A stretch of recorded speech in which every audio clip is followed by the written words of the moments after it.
Today we're going to remove the strut on this 2014 Honda Pilot. This will be on the driver's side. First thing I'm going to do is using this trim tool removable. I'm going to remove this little trim here. I already did it, but I just wanted to show you how I did it. Next, what we're going to do is remove the 3 nuts holding down the strut. Alright, I am using a 3/8 14mm socket and a 3/8 ratchet. And I'll break this first one loose. Second one next. Use your body to break these loose. Don't put any strain on yourself. This one we're gonna have to go in here. And there we have it. And let's remove all those 3 nuts from there. Here's a view from the top. Alright, once you have these loose, we'll just set them up to the top. Next one we'll do is loosen up the wheel and lift up the vehicle. Alright, I am using a 22mm socket to remove these from here. I am using my pneumatic gun. Makes life so much easier. That's how much easier it makes it. Alright, we'll be using a 12mm socket. I'm using a 6-inch extension with my electric ratchet here. It makes life pretty dang easy as well. And then we have the speed sensor bracket here, and this one is a 10mm socket. We'll also remove this from here, and we'll remove this brake line over to the side.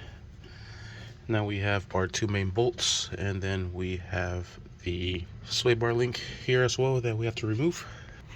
Alright, this one will be a 17mm to remove the nut holding the sway bar link there in the way. And if this comes off loose, you're going to use an Allen wrench to get this off from here because everything is spinning.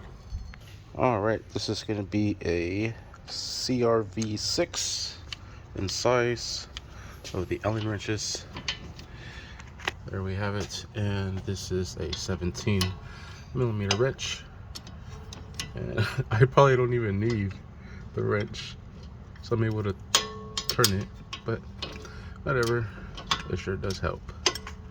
Alright, we'll set this over to the side, and these could actually be replaced. Hello, I'm pretty bad already. Let's remove these nuts from here. Alright, for these here we'll be using a 24mm socket. And we're going to need to hold this bolt back down, and then the same thing for the bottom one. Just using my crescent wrench because it's a universal wrench. I don't need to look in the wrench drawer for the right size. Alright, and we'll just set these over to the side, and once you do that, this whole control arm just falls down. It's already loose from the top, so we just gotta wiggle it out. Easier said than done. I'm gonna grab a flathead, and there you can see it coming out. I'm gonna just use both hands because I love my toes. I don't want this shit to fall and crack my toes. Alright, I slipped it out. We just gotta work it out of there now. Alright, I just shifted everything over. Right now it's just sitting on the axle. If you could have one person kind of help you bring this down so you can work that out, that'd be great.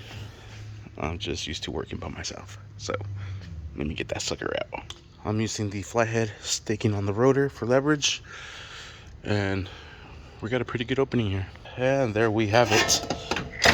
Oh, that thing is heavy. Oh my gosh, this thing is heavy. There we have it. That is how we remove that freaking strut.